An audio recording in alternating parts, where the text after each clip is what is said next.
Olá, pessoal, bem-vindos. Estamos chegando com as principais informações para Presidente Prudente Região. Muito obrigado a você por essa audiência que cada dia mais cresce. Estamos aqui para trazer a opinião dos nossos comentaristas e também para trazer as principais informações para você já nessa segunda-feira. Obrigado pela audiência. Então vamos lá para os destaques do nosso jornal de hoje.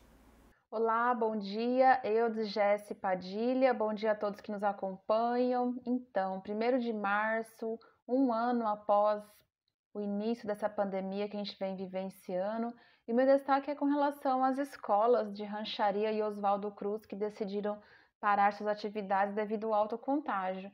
E mais um destaque é com relação à vigilância sanitária, realizou fiscalizações no município de Presidente Prudente e fechou igrejas por descumprirem as regras sanitárias. Então, é assim, a gente precisa aprender que não dá para aglomerar, né? Já tô cansada de falar isso, pessoal.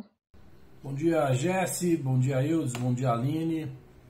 Ontem, domingo, né, a vacinação dos idosos aqui em Presidente Prudente, uma fila enorme. E é difícil agradar a todo mundo, né? Você ainda vê nas redes sociais pessoas criticando a fila. Ora, se teve fila ontem, deixasse para hoje para tomar vacina nos postos de saúde aí denominados. É difícil agradar a todo mundo, né? Não é uma coisa muito fácil. Mas para quem estava esperando e ansioso pela vacina, ontem realmente muita gente tomou essa opção de tomar a vacina no drive-thru que foi realizado pela prefeitura. Parabéns aqui ao pessoal da Secretaria de Saúde que tomou essa iniciativa e atendeu aí uma demanda de muita gente acima de 80 anos aqui da cidade de Presidente Prudente. Mas nós continuamos querendo saber da lista, né? Tem muita conversa, tem muito médico que está ainda no front que não foi vacinado, estudante de medicina que está no front que não foi vacinado. Enquanto isso, tem muito médico que não vai no hospital que já foi vacinado. E eu pergunto, por que não fazer uma lista? Por que não mostrar uma lista semanalmente daqueles que já tomaram a vacina? Poderíamos até avaliar pela lista onde anda a compaixão de muita gente, né? Falar que é cristão é uma coisa, praticar ser cristão é outra, bem diferente, meu amigo Eudes. E olha só, os idosos entre 80 e 84 anos começaram a ser vacinados no drive-thru ontem, domingo. A prefeitura decidiu antecipar a imunização em uma ação feita no Prudent Shopping. A fila foi muito grande de carros, mas parece que tudo correu normalmente. Sem dúvidas, é um alento saber que os idosos de 80 a 84 anos iniciaram a imunização. É uma boa notícia, sem dúvidas, né? Isso também não é motivo para a gente enfraquecer as regras de isolamento, de proteção, diminuição ou zerar aglomerações, né? Porque essa faixa etária precisa continuar sendo preservada e a gente precisa identificar como será isso a longo prazo, a imunização, né? Agora, por outro lado, traz uma preocupação. Se estamos até agora vacinando idosos, então quando que vai ser a vacinação para as outras faixas etárias, né? Segundo a notícia da UOL de janeiro, a infectologista Raquel Murraque destacou que houve um aumento de contágio entre os jovens. Eu vou ler aqui. Olha o que diz: os jovens costumam chegar na segunda semana de infecção por não se isolarem, acabando transmitir o vírus. Então, fico alerta que, mais uma vez, o vírus, como era dito, seria devastador para idosos, portadores de comorbidades, e hoje sabemos que não respeita a faixa etária. Então, quer dizer que vem aumentando para os jovens, e se está longe da vacinação, a gente vai, de novo, retomar aqui a mesma questão. Aumento de contágio, aumento de internações, aumento de mortes e aumento de comorbidades. Então, vacina já e respeito às regras que são impostas para diminuir essa infecção, gente. Eu já disse na abertura aqui, foi muito bem organizado o drive-thru da prefeitura ontem. Algumas pessoas reclamando da fila, o que é um absurdo, né? Como reclamar? Não queria fila? Nós temos aí quase 5 mil idosos nessa faixa etária e a boa notícia é que 80% foram vacinados com as doses que vieram, né? A maioria esmagadora, faltando pouco agora para vacinar e que venha logo as vacinas para aqueles que querem tomar. Mas eu aproveito o assunto da vacina para dizer o seguinte, tem muita gente falando sobre quem e por que está tomando essa vacina. Então, não sei se é a Secretaria Municipal de Prudente, eu não sei se é o Estado de São Paulo, mas essa lista tinha que ser divulgada. para acabar com essas conversas. São médicos que nem vão no hospital combater o Covid e tomar a vacina. Entendeu? Então, quer dizer, enquanto isso tem estudantes de medicina, a gente ouviu dizer, que está ajudando no auxílio ao combate ao coronavírus, que não tomaram a vacina. Né? Tem profissionais da saúde ainda que estão no combate que não tomaram a vacina. Agora, a gente só vai saber disso se solicitar uma lista. Alô, Ministério Público, determina uma lista. Seja para o Estado de São Paulo, alô, Secretaria Municipal de Prudente. Não sei se é a competência, mas se for ou não for, peça essa lista, faça essa lista. Deixe transparente ao povo prudentino quem é quem na hora da vacina. Né? Acho que, como eu disse na minha abertura, ser cristão é praticar ser cristão. Né? Tem pessoas aí que estão tomando a vacina que nem exercem a profissão de médico. Tem só o diploma. Isso é um absurdo. Cadê o cristianismo nesse sentido? Né? Cadê pensar no próximo, aquele que mais precisa? Então fica a dica aí, uma lista transparente de quem já tomou e de quem vai ser os próximos a tomarem a vacina. Isso seria muito legal. E olha só, a presidente Prudente recebeu 4 milhões de reais para o enfrentamento à pandemia. Foi por meio de uma emenda de bancada assinada por 70 deputados e 2 senadores. O Hospital Regional de Presidente Prudente vai receber um aporte de 3 milhões. E o outro 1 milhão será destinado à Secretaria Municipal de Saúde, após pedido impositivo do deputado federal Coronel Márcio Tadeu de Lemos, do PSL. Então, desde o início do ano que vem sendo noticiado o aumento de contágio, a falta de leitos, diminuição dos índices de isolamento em nossa cidade. Então, nada mais coerente, lógico, razoável e justo que venham verbas, né, para o combate e enfrentamento ao vírus e podendo estruturar, municiar a linha de frente do tratamento e demais providências na saúde, né? Na minha fala anterior, eu ressaltei sobre o aumento de contágio dos jovens e olha só o que disse na Folha de ontem, numa reportagem onde o infectologista Davi Wipe, do Hospital Sírio-Libanês, então quer dizer que não sou eu, é o Davi Wipe, olha o que ele diz, que na prática clínica, o tempo médio de internação dos seus pacientes com Covid de UTI passou de 13 para 17 dias e a média de idade caiu em 10 anos, declarou nessa reportagem. Então, quer dizer que aumentou o contágio, né, entre os jovens. Além de aumentar o contágio, aumentou o tempo de internação, o que é mais grave. Ainda conforme um intensivista do Hospital do Servidor, Ederlon Rezende, ele diz: há uma clara percepção nas últimas semanas de que o perfil mudou. O nosso serviço de pacientes mais jovens e mais graves tem sido uma constante nas UTIs. Então, assim, se veio essa verba emergencial para combate e enfrentamento ao Covid, em linhas gerais ela vai necessitar de vir mais repasses, porque está aumentando o contágio nas faixas mais jovens e, pior, aumentando o tempo de internação, o que é mais preocupante. Então, não dá para a gente flexibilizar nenhuma regra por enquanto, viu? Dinheiro, a gente já disse aqui no comentário, né? Dinheiro é sempre bom. E o atual prefeito Ed Thomas, ele se movimenta bem. Pelo menos ele está indo muito a Brasília, tem conseguido boas coisas.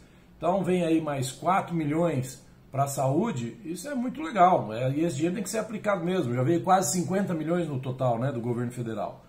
Então eu acho que esse é um dos papéis do Executivo Municipal. Buscar como fazer e por onde fazer. Já que o orçamento é curto, o orçamento está todo quase comprometido com folha de pagamento, que é um absurdo, né? Já falamos disso aqui outras vezes.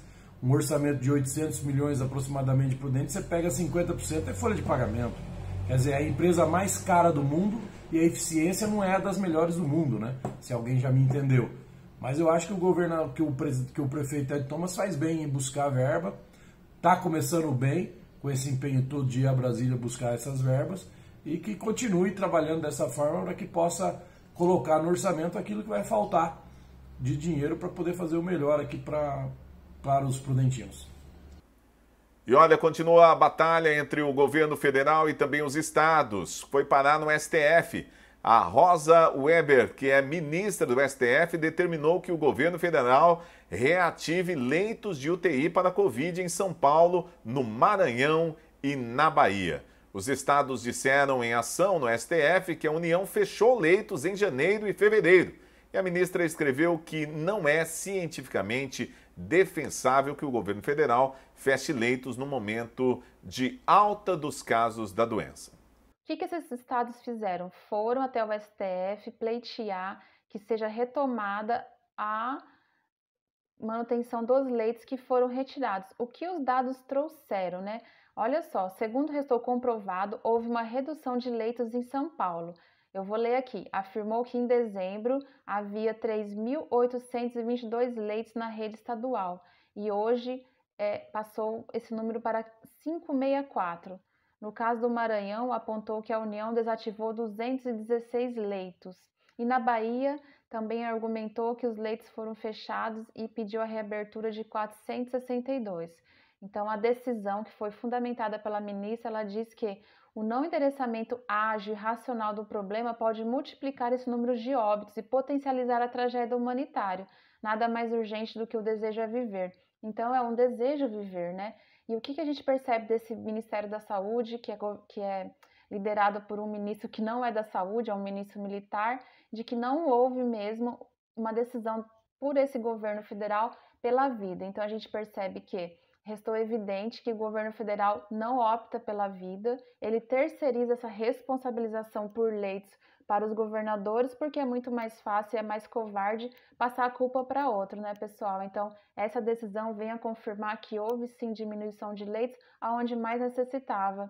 Então, é uma tragédia geral e não temos uma decisão desse governo governo federal pela vida. Pelo contrário, diminuição de leitos é menos possibilidades de viver. A manchete aqui, ela já deixa bem clara, né? A ministra determina, governo federal reative leitos, como se o governo federal tivesse deixado de ativar, né? A Aline nada de braçada, nossa, o governo federal aqui em São Paulo foram 133 bilhões. É o governo que precisa reativar a UTI ou é o governo de São Paulo que precisa usar o dinheiro que o governo federal liberou para ter mais UTI? O que vocês acham? Usa um pouquinho o raciocínio. A manchete é tendenciosa, a matéria é tendenciosa, né? Você vê que não tem o espaço do governo federal explicar o que significa o governo federal não reativar leitos, sendo que essa parte do reativar ficou na demanda financeira. O governo, através do STF, só pôde determinar dinheiro. E foi muito dinheiro. O governador João Dória, aqui em São Paulo, ele tem que explicar onde ele colocou tanto dinheiro, né? Tirando lá, muita gente finge de louco, não lembra mais, mas o Ministério Público e a Polícia Federal está investigando os respiradores, né? Que ele pagou 4, 5 vezes a mais do que o governador de Minas, por exemplo. Então, o reativar leitos não é culpa do governo federal. É sim onde está sendo empregado o dinheiro que o governo federal liberou para os estados. Esse é o problema. É só vocês olharem os estados que estão pedindo, Maranhão e Bahia. São exemplos de uma política desastrosa durante a pandemia, né? Trancando praia, fechando tudo. Até mesmo o governador do Maranhão, uns dias atrás, disse que quanto mais UTI, mais o povo fica desobediente. Olha o absurdo. Então é totalmente tendencioso esse tipo de matéria. E dinheiro, que é o que resolve o problema, o governo federal liberou para todo mundo. Agora é cada um que preste a sua conta. E olha só, com os hospitais beirando ao colapso, 45 entidades médicas divulgaram um manifesto pelo uso de máscaras no combate à Covid. Associações alertam para as novas variantes que estão se espalhando pelo Brasil e pelo mundo e que a vacinação caminha a passos lentos. Segundo médicos, direcionamentos contrários ao uso de máscaras descontroem, confundem e agravam a situação do país. Mas tem especialistas e outras pessoas também, até pessoas comuns, que não querem usar a máscara. Bom, como é que fica? O que dizer dessa reportagem, né, pessoal? Dado o momento, 45 entidades se reúnem para emitir nota para, mais uma vez, reforçar o uso da máscara, né? Então, quer dizer o quê? A máscara é comprovadamente uma barreira eficaz para evitar o contágio. Mas o que a gente tem nesse país, nesse Brasil? Brasil feliz, alegre e que é pró-vida. A gente tem um presidente da República que desde o início da pandemia minimiza a gravidade do vírus, não usa máscara, estimula a não usar a máscara, traz dados que não existem sobre o risco de crianças usarem a máscara, estimula aglomerações, onde ele passa, ele mostra por falas, por atitude, por gestos, por olhar, que não tem que usar máscara, porque ele já pegou, ficou bem, brasileiro pode pular até no esgoto e não fica doente, de repente a gente vê o aumento e o Brasil enfrentando a pior momento dessa pandemia, né?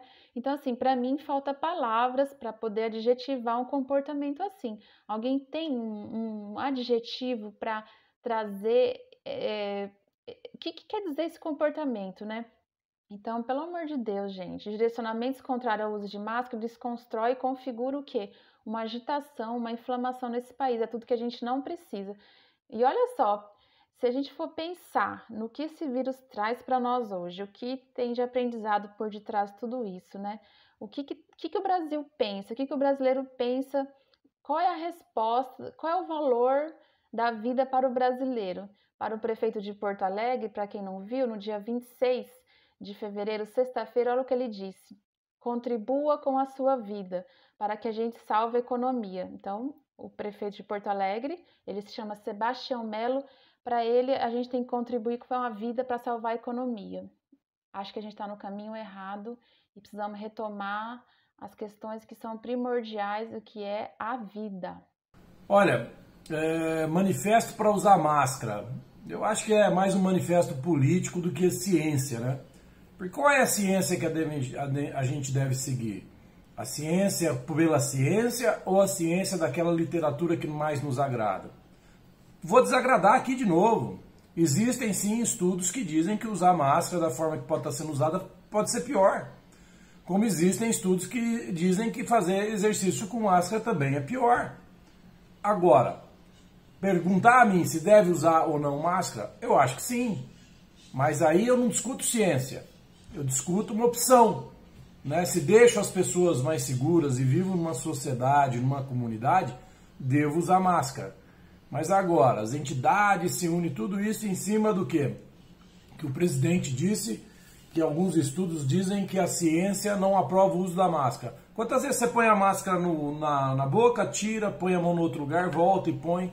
Será mesmo que essa máscara que você põe 8 horas da manhã até o final do dia ela te protege? Se você for avaliar para esse lado, você vê que isso é mais um movimento político do que da ciência. Esse é o meu ponto de vista. Usar a máscara por uma questão social, eu acho que todos devem usar. Agora, afirmar que o uso de máscara é 100% benéfico, aí é optar por uma ciência que agrada mais a sua ideologia política ou a do outro. Aí fica a seu critério. Muito bem, é isso aí. Nós estamos encerrando o nosso jornal desta segunda. Muito obrigado a você que ficou na sintonia aqui com a gente. Voltamos amanhã, terça-feira, no mesmo horário. Grande abraço para todo mundo e até o nosso próximo encontro. Até lá.